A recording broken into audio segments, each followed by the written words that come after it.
الحمدللہ رب العالمین والعاقبۃ للمتقین والصلاة والسلام علی سید المرسلین وعلی آلہ واصحابہ اجمعین اما بعد فاعوذ باللہ من الشیطان الرجیم بسم اللہ الرحمن الرحیم لیلۃ القدر خیر من الف شہر آمنت باللہ صدق اللہ العظیم وصدق رسولہ النبی الکریم اما بعد فاعوذ باللہ من الشیطان الرجیم بسم اللہ الرحمن الرحیم ان اللہ وملائکتہ یصلون علی النبی یا ایہا الذین آمنوا صلوا علیہ وسلموا تسلیما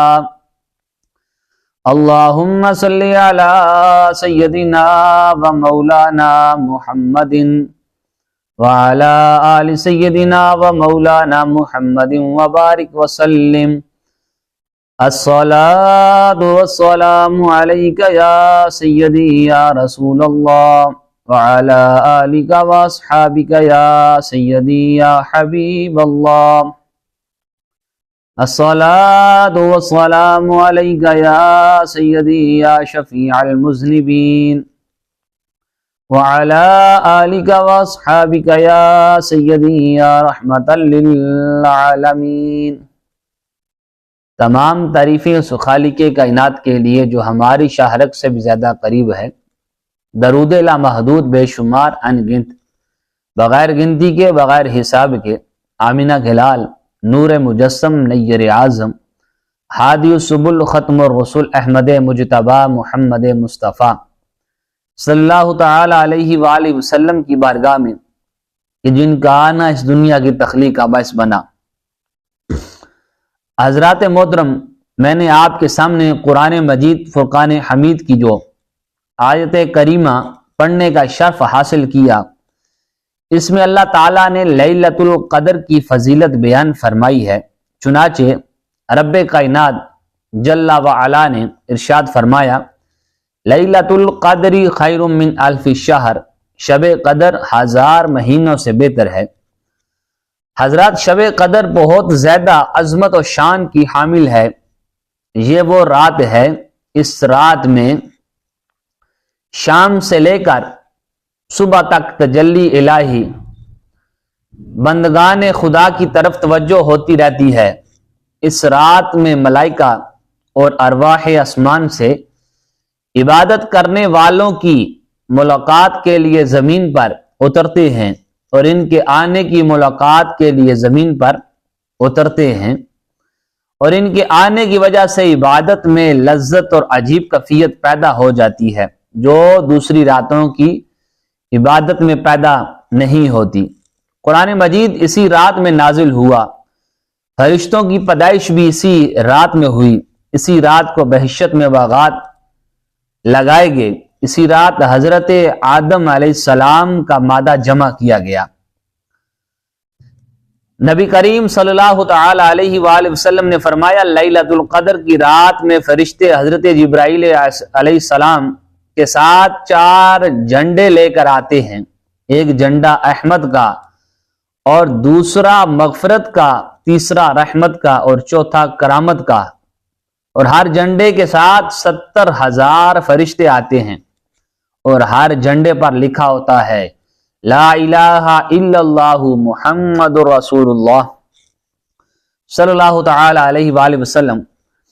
نبی کریم صلی اللہ تعالی علیہ وآلہ وسلم نے فرمایا، جس شخص نے شب قدر میں 3 دفعہ کلمہ شریف پڑھا، ایک دفعہ پڑھنے سے اللہ تعالیٰ اس کو معاف کر دے گا، اور دوسری دفعہ پڑھنے سے اس کو دوزخ سے نجات دے گا، اور تیسری دفعہ پڑھنے سے اس کو جنت میں داخل فرما دے گا۔ پھر حمد کا جھنڈا زمین و آسمان کے درمیان نصب کیا جاتا ہے، اور رحمت کا جھنڈا کعبہ شریف پر، اور کرامت کا جھنڈا بیت المقدس پر، اور بخشش و مغفرت کا جھنڈا روضہ رسول صلی اللہ تعالی علیہ وآلہ وسلم پر لگا دیا جاتا ہے۔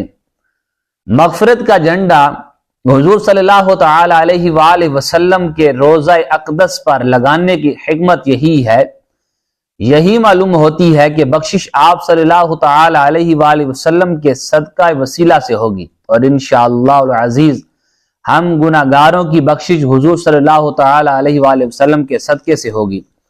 اور ہمارا تو یہ عقیدہ ہے کہ ہر فرشتہ اس رات میں 70 مرتبہ ہر مسلمان کے دروازے پر آتا ہے اور انہیں سلام کرتا ہے۔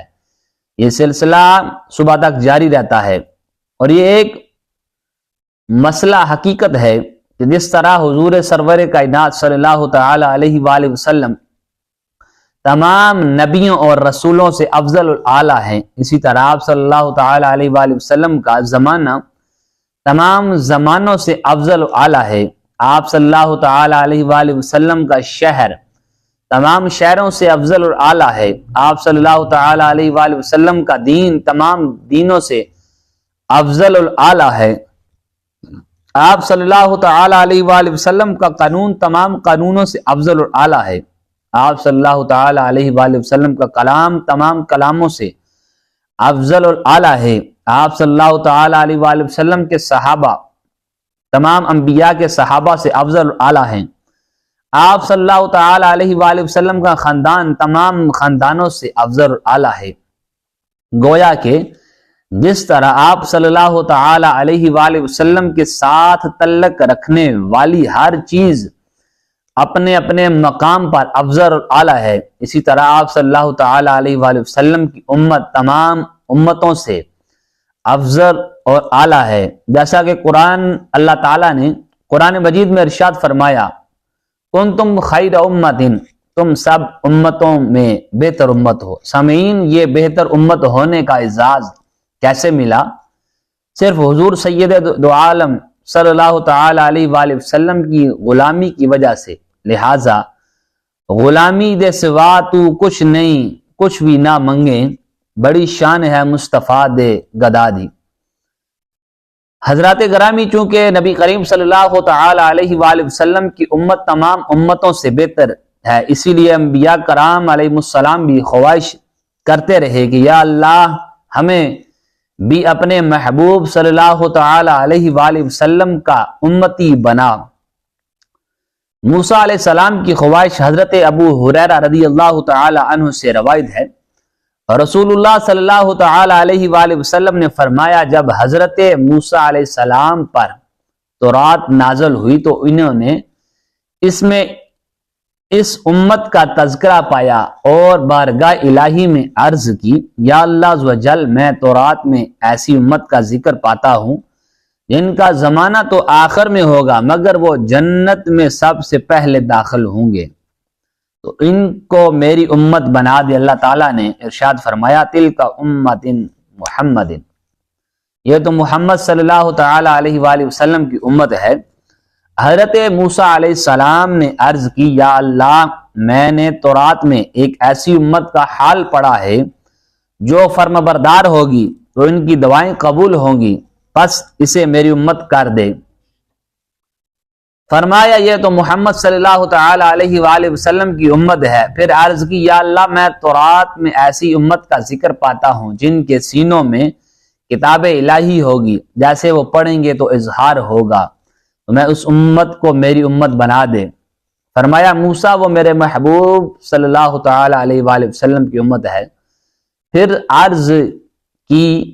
عرض کیا، الہی، میں نے تو تورات میں دیکھا ہے وہ امت صدقات کے مال کھائے گی بھی اور انہیں ثواب بھی ہوگا، تو اسے میری امت بنا دے۔ اللہ تعالیٰ نے فرمایا، وہ امت مصطفیٰ صلی اللہ تعالی علیہ وآلہ وسلم ہے۔ پھر عرض کی، مولا، میں نے تورات میں ایک ایسی امت کی شان پڑھی ہے جنہیں نیکیوں کا ارادہ کرنے سے نیکی مل جائے گی، اور جب وہ نیکی کر لیں گے تو ان کے نامہ اعمال میں 10 نیکیاں لکھ دی جائیں گی۔ یا اللہ، اسے میری امت بنا دے۔ اللہ تعالیٰ نے فرمایا، کلیم اللہ، وہ تو امت محمدی صلی اللہ تعالی علیہ وآلہ وسلم ہے۔ پھر حضرت موسیٰ علیہ السلام نے عرض کی، یا اللہ، میں نے تورات میں ایک ایسی امت کا حال دیکھا ہے جو بدی کا ارادہ کرے گی تو ان پر کچھ گناہ نہ ہوگا جب تک اسے کر نہ گزریں، جب وہ گناہ کریں گے تو ان کے نامہ اعمال میں صرف ایک ہی گناہ لکھا جائے گا۔ الہی سے میری امت بنا دے، مگر رب کائنات نے فرمایا وہ امت تو احمد مجتبی صلی اللہ تعالی علیہ وآلہ وسلم کی امت ہے۔ آخر میں موسیٰ علیہ السلام نے عرض کی، اے رب کائنات، میں نے تورات میں تحریر پایا ہے کہ ایک امت وہ ہوگی جو اولین اور آخرین کے علم کی وارث ہوگی اور گمراہوں اور مسیح دجال کو ہلاک کرے گی، اس کو میری امت بنا دے۔ ارشاد ہوا وہ میرے محبوب صلی اللہ تعالی علیہ وآلہ وسلم کی امت ہے۔ پھر موسیٰ علیہ السلام نے عرض کیا تو مجھے ہی احمد مجتبی محمد مصطفیٰ صلی اللہ تعالی علیہ وآلہ وسلم کی امت میں شامل فرما دے۔ حضرات گرامی، میں یہ عرض کر رہا تھا کہ لیلۃ القدر 1000 مہینوں سے افضل ہے، جس کے 83 سال 4 مہینے بنتے ہیں۔ یہ اللہ تعالیٰ کی خاص نزول رحمت و برکت کی رات ہے، جو اس میں جاگنا، تسبیح و تحلیل اور عبادت کرنا گناہوں کا کفارہ اور ذریعہ نجات ہے۔ گناہوں کا کفارہ، حضرت ابو ہریرہ رضی اللہ تعالی عنہ سے روایت ہے، رسول اللہ صلی اللہ تعالی علیہ وآلہ وسلم نے فرمایا کہ جو شخص لیلۃ القدر میں ایمان اور ثواب کی نیت سے کھڑا ہوا، کھڑے ہونے سے مراد تسبیح و تحلیل اور عبادت کرنا ہے، تو اس کے پہلے تمام گناہ بخش دیے جاتے ہیں۔ فضائل لیلۃ القدر، حضرت ابن عباس رضی اللہ تعالی عنہ سے روایت ہے، حضور نبی کریم صلی اللہ تعالی علیہ وآلہ وسلم کی خدمت میں بنی اسرائیل کے اس آدمی کا ذکر ہوا جس نے اللہ کی راہ میں اپنے کندھے پر 1000 ماہ ہتھیار اٹھائے رکھے۔ آپ صلی اللہ تعالی علیہ وآلہ وسلم نے اس پر تعجب فرمایا اور اپنی امت کے لیے ایسی نیکی کی تمنا کرتے ہوئے دعا فرمائی۔ آپ صلی اللہ تعالی علیہ وآلہ وسلم نے بارگاہ رب العزت میں عرض کی، باری تعالی آپ نے میری امت کی عمریں کم اور اعمال کم کر دیے۔ تب اللہ تعالیٰ نے آپ صلی اللہ تعالی علیہ وآلہ وسلم کو لیلۃ القدر عطا فرمائی، جو 1000 مہینوں کی عبادت سے افضل ہے۔ جتنی مدت بنی اسرائیل کے آدمی نے ہتھیار اٹھائے تھے آپ صلی اللہ علیہ وسلم کی، آپ صلی اللہ تعالی علیہ وآلہ وسلم کو آپ کی امت کو اس طویل مدت کے مقابلے میں ایک رات عطا کر دی گئی۔ آپ صلی اللہ تعالی علیہ وآلہ وسلم کی امت کی بہت سی دوسری خوبیوں میں یہ بھی ہے۔ 1000 ماہ تک جہاد کرنے والے بنی اسرائیل کے ایک شخص کا نام شمعون تھا۔ اس کے جہاد کی بدولت کبھی ان کے گھوڑے کے بال اور نمدہ خشک نہ ہوا تھا۔ ان کے مخالف ان سے تنگ آ گئے تھے۔ انہوں نے ان سے خلاصی کی ایک ترکیب سوچی۔ انہوں نے اس کی عورت کو یقین دہانی کرائی تو اس کے بنائے ہوئے مکان میں اسے قید کر لے تو ہم تمہیں سونے کا بھرا ہوا تھال پیش کر دیں گے۔ چنانچہ اس عورت نے کھجور کے پتوں سے بنے ہوئے مضبوط رسوں میں سے اسے باندھ دیا۔ جب اس کی آنکھ کھلی تو اس نے خود کو رسوں میں جکڑے ہوئے پایا تو اس عورت نے سے کہا، تو نے اسے ایسا کیوں کیا؟ اس نے کہا، میں تمہاری قوت کا اندازہ کرنا چاہتی تھی۔ چنانچہ اس نے جسم کو حرکت دے کر تمام رسوں کو توڑ دیا۔ جب مخالفوں کو اس بات کا علم ہوا تو انہوں نے عورت کے پاس زنجیریں بھیجی۔ عورت نے اسے ان زنجیروں میں جکڑ دیا۔ اس نے پہلے کی طرح زنجیروں کو بھی توڑ دیا۔ اس کے بعد شیطان اس کے مخالفوں کے پاس آیا کہ اس عورت سے کہو، خود اس سے پوچھو کہ وہ کون سی چیز ہے جسے وہ توڑ نہیں سکتا۔ چنانچہ اس نے عورت سے رابطہ قائم کیا۔ عورت نے اس سے پوچھا، وہ کون سی چیز ہے جو تم نہیں توڑ سکتے؟ اس نے کہا، میرے لمبے بال ہیں، ان میں وہ جو تعویل ہے جو زمین پر گھسیٹتے چلے جاتے ہیں وہ اٹھا رہا تھے۔ جب وہ سو گیا تو عورت نے 4 سوئیوں سے اس کے ہاتھ اور 4 سے اس کے پاؤں باندھ دیے۔ کافر آئے اور پکڑ کر لے گئے، اسے اپنی قربان گاہ کی طرف لے گئے جو 400 ہاتھ بلند تھی۔ اسی قدر اس کا طول اور عرض تھا۔ اس میں ایک ستون تھا جس سے باندھ کر اس کے کان اور ہونٹ کاٹ دیے گئے۔ اس پر اس نے اللہ تعالیٰ کے ہاں دعا کی، اے اللہ، مجھے یہ